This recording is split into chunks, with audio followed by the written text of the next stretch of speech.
Maneva na say ma PENDREAM TV. PENDREAM TV there osia dem yopo.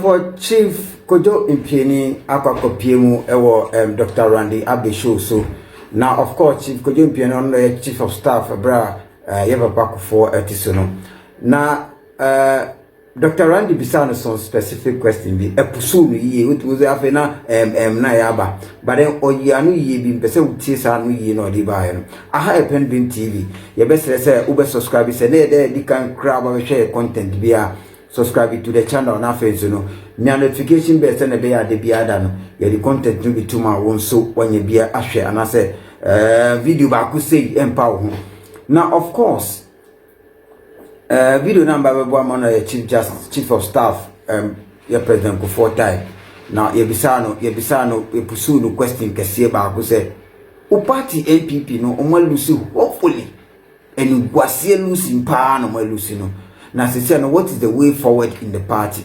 mumpen for na maka o party no what is the way forward what pieces number piki no then amudi be ye yenko tie chief of staff former chief of staff Ebra or Yisa no you yenko tie ne embra is very very interesting you like it but then share the video as well. Your Chief Kwadwo Mpiani, I'll start off with you.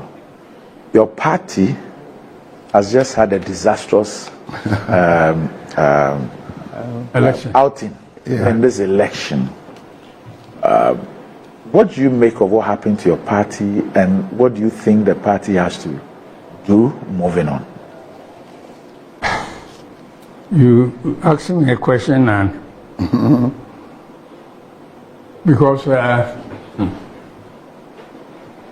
have a problem, personally have a problem with my party, because I have been sort of personally quarreling with quite a lot of them. When I say quarrel, I mean quarrel with a lot of them, things which are going on or things which went on, and unfortunately for the party and government, maybe if I put the government, you speak out, you challenge some things, and become some sort of outcast. But because you don't like the president, you don't like the government, that's what you are behaving that way. But I have been in politics for quite a time. And if I want to be honest, if I see something which is going wrong, I must be able to speak out. I believe our party problem from my own started the time we removed our party chairman and the general secretary. I believe that's when the party's problem started. Mr. Paul Afroku and Mr. Kwadwo. Okay. I believe that's when when we did that, we gave the party to one man to do whatever he wanted to do with the party. And people were scared to speak out. From there, we went to government. Executive government with executive powers more powerful than party leader. So one would have thought that at that stage, we would have set up to say, let's be careful of what we do. But it got to a stage where almost like the late Kwadwo said, we became some sort of gaping sycophants. Knowing things were not going on well, we allowed these things to go on. So some of me, for example, I knew we were not going to be successful in the election. And I told some colleagues, they didn't want to listen to me. And I said, maybe we're not putting our ears to the ground to hear what people are saying. And that people were very, very angry with us. And it was too late to change things. My only surprise is the extent of the defeat. But the failure, I knew it was going to happen. I believe what the party should do now to sit up.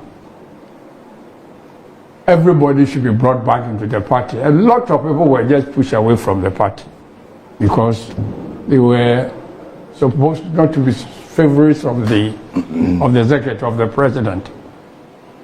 And so they decided to stay there, go their own way. It's about time, if the party wants to succeed, to bring everybody back. Whether they went out on a voluntary basis or they were pushed out or other, the party should now listen, bring everybody. There's supposed to be a committee. Yes. I believe in that committee should be, we should take some people from outside the party. People, there were some institutions who may be sympathetic to the party, go outside the party and give it the work to them to do. They will come and tell us exactly what happened. Because if you pick people from inside the party, they may even be scared to come, supposing they realize that if, for example, the president was 80% the cause of our failure, they may be finding it difficult to come and say that this is what happened. How do you take an outsider? He also loves your party. So he looks at, listen to people, do his research and come and tell you, maybe your president takes about 80% of your problems, so that next time you don't do that. I believe that's what we should do. We should take someone from outside the party to do the work for us. We should sit down, bring everybody into the fold. After all, the party has been in existence for a very, very long time. It didn't start with the 1992. Yes. Some of us were in parliament, the same party, some were earlier. And if we don't really sit up and do, I'm scared we may lose the party. And therefore I believe we should bring everybody together. We should do the work of finding out what happened. Even so many of us have been talking, everybody giving his or her views of what happened. But it would be better to get somebody from outside the party to go out there, listen to people, and come out to tell us these are our findings. Have you had this discussion with President Akufo after the defeat? Have you discussed this? I have had some discussions with him, and he wants me to come and sit up with him to have a thorough discussion on some of these issues. And I'm sure I'll bring some of these things up to him. He's very much concerned, but he's too much of a party person that even during the elections, primaries and whatnot, you go and even after the primaries, maybe you go and tell him something. No. This is the party, so we don't have to do. He's always scared of what happened to us in 1979, I think. Yes. 79. The PFP. Yeah, okay. and he doesn't think this thing should happen again. And therefore, he always followed the party. One of his favorites was upset with him, Alan. Well, I happened to talk to Alan and some of the people around him, and I said, never expect President Ford to come out there to say that he's supposed to. He will never do that. He is a president. It was a party which pushed him up to become a president. So how do we expect him to come and on the road to say, the very day he said that would be his parting with the party. So never expect him to. He may not even like the person who is there, but he's bound to go and support his party unless he wants to leave the party. But unfortunately, some of them thought that, he should not speak that way. Maybe he will speak on behalf of whatever. But it doesn't work that way. He's a party man. Right. Okay. So Nana, let me pick your view on it. Your party has won an unprecedented victory in this Fourth Republic. What's the advice you have for your party? Oh, well, I think that the advice is NPP. We should see what has happened to NPP. They thought that they were invincible. They got to that point where it's impossible for them to lose an election. And so what Ozymandias, he said, look at me. Some time ago I was like you, know. So we should see that it is possible, So how do we maintain a stance so that we don't end up collapsing, like NPP in the short, medium term? I think that people voted us into power. Everybody is saying that they don't know what happened beyond the 150 the extension. You know, everybody was saying maybe 140, 150. Now we're talking about almost 190. You know, so yes, because it was a cross-board defeat. So something must have gone wrong. And what clearly in my own mind is that, look, NPP lost Ghana in 2022. By 2022, NPP had lost, you know, the whole country was mad. Some things were happening. You know, if you go into August 25th or so, 2024, the manifesto launched, I think, by Mr. Dr. Bawumia, he did say it. Eventually, you see, rather belatedly, that in 2022, they realized that this country was almost like breaking down, like is it one of those countries which suddenly went down, Sri Lanka or something like that? Yeah. He said it.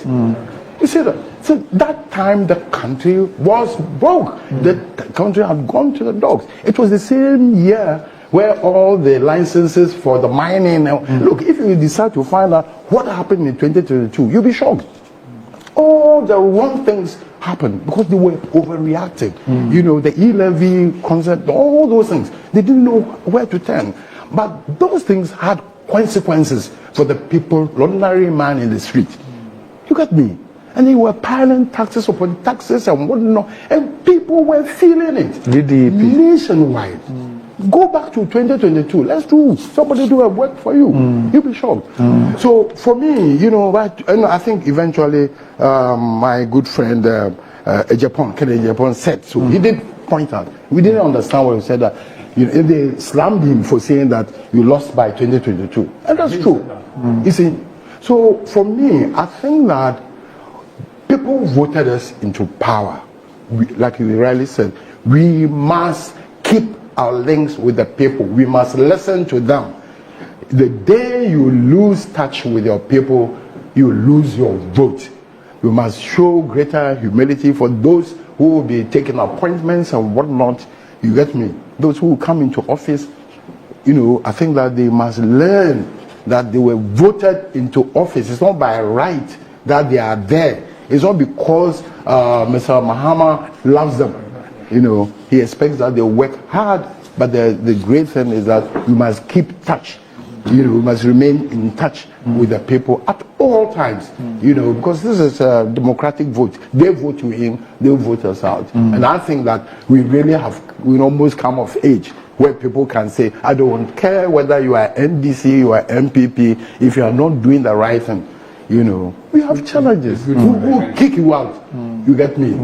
But we need to deal with some of the challenges for which they went out. You know, basic food, agriculture, electricity. Those are the immediate challenges that this government faces. You know, it's a sad commentary that they say we have 5 hours, you know, energy. Fuel supply. I mean, a power. Humility of appointees. Oh, that's what I'm talking about. Humility. If they are the one, look, for me, as a former chief of staff, I know that I can predict, you know, an appointee who is not going to last 6 months or 1 year. His whole style, his presentation, you know, you go to Cape Coast, they appoint you, the first thing is you roll up all your windscreen. You know, you won't last 3 months.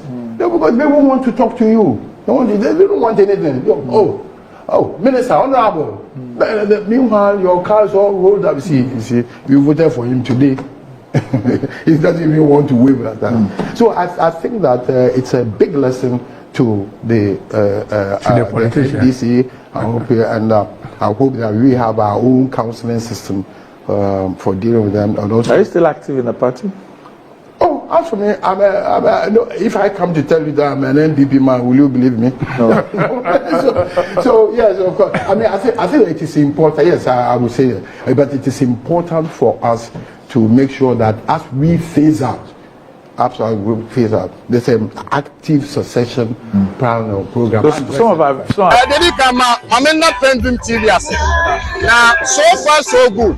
Say open online portal e wo Ghana. Nipa share, nipa follow, nipa comment here. To my best of knowledge, without any biases, PENDREAM TV.